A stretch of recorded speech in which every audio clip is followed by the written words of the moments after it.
안녕하세요, 여러분. 물된 동산 TV 에스테르입니다. 오늘은 이스라엘에게 율법을 주신 이유에 대해서 여러분과 말씀을 나누기 원합니다. 모세 이전 시대에는 하나님께서 자기 사람들에게 율법을 주신 일이 없었고 또 안식일을 지키라고 명하신 적도 없었습니다. 아담, 노아, 욥, 아브라함, 이삭 그리고 야곱 등 믿음의 사람들은 안식일이나 율법에 상관없이 하나님을 섬겼고 모두 하나님께 믿음으로 의로운 사람들로 인정받았습니다. 그런데 하나님께서 왜 이스라엘 백성에게는 율법을 지키라고 주셨을까요? 그 이유를 성경에서 찾아보겠습니다.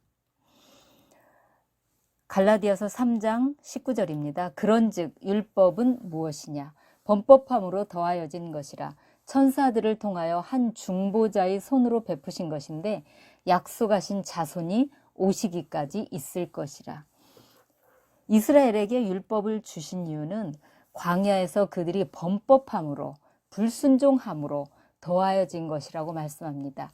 출애굽 후 시내산에서 율법을 받기 전까지 그들이 어떻게 불순종했는지 출애굽기 16장을 읽어보시기 바랍니다. 이스라엘 백성은 애굽에서 유월절 사건을 경험하고도 그들을 가로막은 홍해 앞에서 모세를 원망합니다.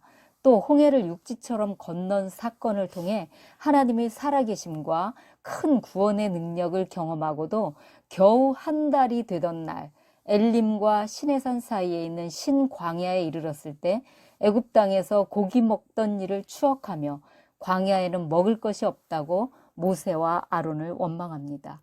하나님께서는 이스라엘 자손들의 원망함을 들으시고 아침에는 만나를 저녁에는 메추라기를 꿩고기죠. 보내셔서 배불리 먹게 하시며 이스라엘 자손들이 하나님의 법을 지키는지 지키지 않는지 시험해 보겠다고 하십니다.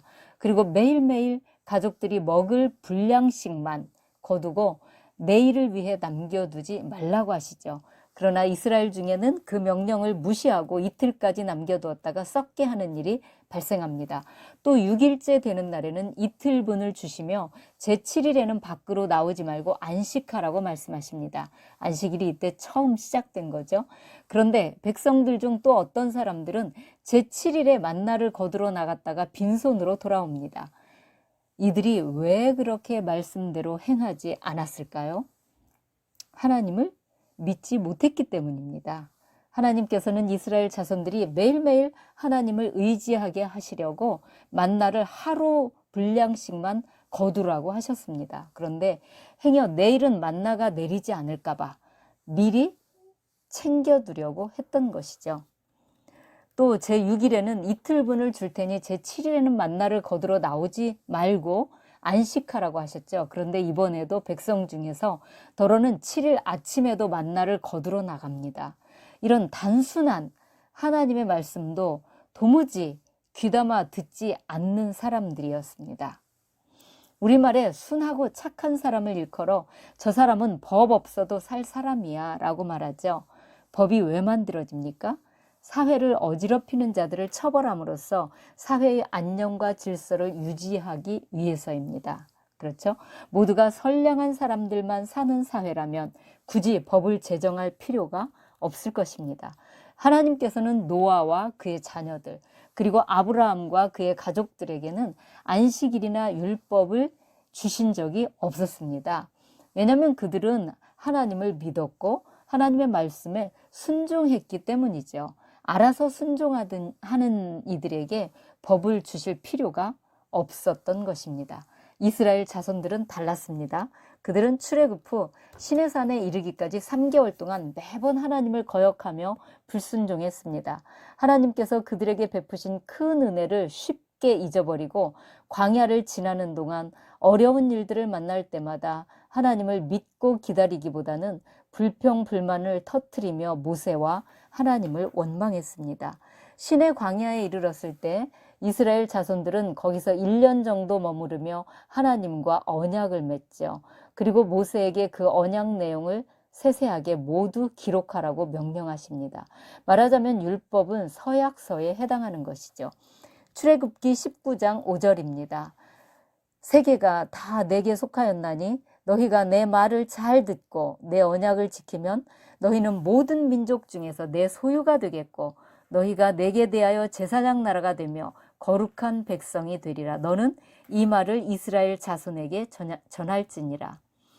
세계 가운데 제사장 나라가 되는 조건은 하나님의 말씀을 잘 듣고 말씀에 순종하는 것이었습니다. 그 후 이스라엘 백성들은 언약을 잘 지켰을까요? 제가 수년 전 선교지에서 직접 경험했던 일입니다. 여러 제자들 중에 좀 더 열심히 믿고 잘 알아듣는 두 사람이 있었는데 하나는 자매였고 다른 하나는 형제였습니다. 저희는 그들을 사역의 리더로 세우기 위해 좀 더 집중적으로 훈련하던 중이었습니다. 그런데 그중 형제가 똑똑하기는 한데 종종 말이 되지 않는 핑계를 대며 지각을 하기도 하고 또 불평불만도 있고 심지어 저를 시험하려고까지 하는 것이었습니다. 그에게는 예언의 은사가 또 있었어요. 그래서 그 친구를 바로잡기 위해 저는 두 사람을 불러놓고 말씀에 좀 더 집중하고 주의 일에 삶의 우선순위를 두도록 세세하게 규칙을 정했습니다. 그리고 규칙을 이행하지 못할 경우 더 이상 함께 가지 않겠다고 말했습니다. 두 사람도 좋다고 동의했습니다. 저는 생각하기를 이렇게 하면 더 이상 핑계를 댈 수 없으니 잘 따라오겠지라고 생각했습니다. 그 결과는 어땠을까요? 형제는 더 잘하기는커녕 자신의 입장을 정당화하려고 예언의 은사를 이용하여 함께하던 자매를 자기 편으로 끌어들이고 또 다른 제자 하나까지 이간질시키더니 마침내 저를 대적하는 것이었습니다. 그때 저는 성령의 도우심으로 그가 하고 있는 행위들을 하나하나 관찰하고 있었습니다. 얼마나 교묘한지 그때 성령께서 돕지 않으셨으면 아마 저희 사역은 다시 일어나기 어려웠을 것입니다. 큰 영적 전쟁을 치른 후 감사하게도 수제자였던 자매는 크게 회개하고 돌이켜서 지금은 사역 전체를 지휘하는 리더가 되었지만 대적하던 형제는 진심으로 회개하지 않았기 때문에 사역팀에서 퇴출당했습니다. 이스라엘 자손들이 바로 하나님 앞에서 그와 같은 경우에 해당합니다. 그들이 계속하여 불평, 불만을 터뜨렸기 때문에 하나님께서 법을 정하여 그들과 조건부 계약을 맺었고 그 계약 조건을 지키면 이스라엘을 세계에서 으뜸가는 제사장 나라를 만들어주겠다고 약속을 하셨습니다. 이스라엘 백성은 하나님의 제안을 받아들였고 신의 산 하나님의 영광 앞에서 짐승의 피를 가지고 모든 회중이 엄숙한 언약식을 거행했습니다. 그런데 이스라엘 자손들이 단순한 명령들도 지키지 못했는데 어떻게 더 복잡하고 세세한 조항들을 지킬 수 있었겠습니까? 오히려 그 세세한 조항들로 말미암아 이스라엘은 죄의 무거운 짐에 눌려 신음하게 되었죠. 사실 사람으로서는 아무도 행위로는 의롭게 될 수 없기 때문에 그리스도께서 사람으로 오셔서 율법을 완성하시고 끝내주셔야만 했습니다. 그 결과 우리는 율법에서 자유함을 얻게 된 것이죠. 아브라함도 장차 오실 그리스도를 믿는 믿음으로 말미암아 구원을 얻게 된 것입니다. 그렇다면 율법은 아무 효용 가치도 없는 것일까요? 그렇지 않습니다. 이 부분에 대하여 갈라디아서 3장 6절에서 22절을 참고하시기 바랍니다. 하나님께서는 아브라함에게 사람이 믿음으로 말미암아 의롭게 된다는 은혜를 약속으로 주셨습니다. 그리고 아브라함의 씨를 통하여 세계 모든 민족이 아브라함과 같은 은혜의 복을 얻을 것이라고 약속하셨죠. 그 아브라함의 씨가 바로 그리스도입니다. 그런데 이스라엘은 아브라함처럼 하나님의 말씀에 순종하지 않았습니다. 그들의 불순종으로 말미암아 하나님께서 이스라엘에게 율법을 주셨고 그들은 그리스도께서 오시기까지 율법 아래 속박을 당하게 된 것이죠.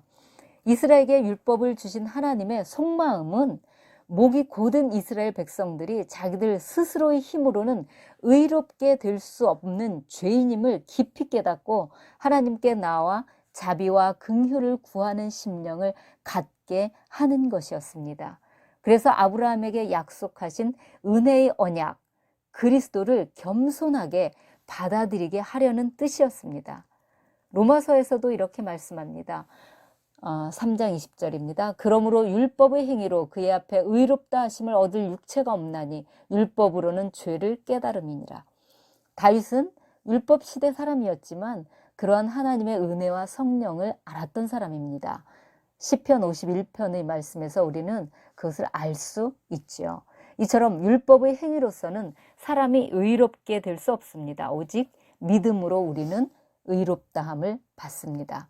그러므로 우리는 모세의 율법에 속한 십계명이나 안식일 등에 매일 필요가 없는 것입니다. 율법을 따라 내 힘으로 힘껏 살려 하면 뭔가 이룰 수 있을 것 같지만 사실은 그와 반대로 애써 성령의 의지를 거스를 뿐입니다. 설령 무엇인가를 이루었다고 해도 그것은 하나님께 영광이 되기보다 자기 의를 드러낼 뿐이죠. 이처럼 자기 힘을 의지하는 종교적인 그리스도인들과 자신의 허물과 부족함을 인정하고 성령에 의지하여 살려고 하는 그리스도인들은 서로 엇갈리게 되어 있습니다. 그것은 가인과 아벨의 길, 이스마엘과 이삭의 길, 사울과 다윗의 길, 그리고 오늘날 유대인과 그리스도인의 길처럼 다릅니다. 하나님께서는 오늘 이 두 가지 길을 우리에게 선명하게 보여주셨습니다. 선택은 저와 여러분의 몫입니다.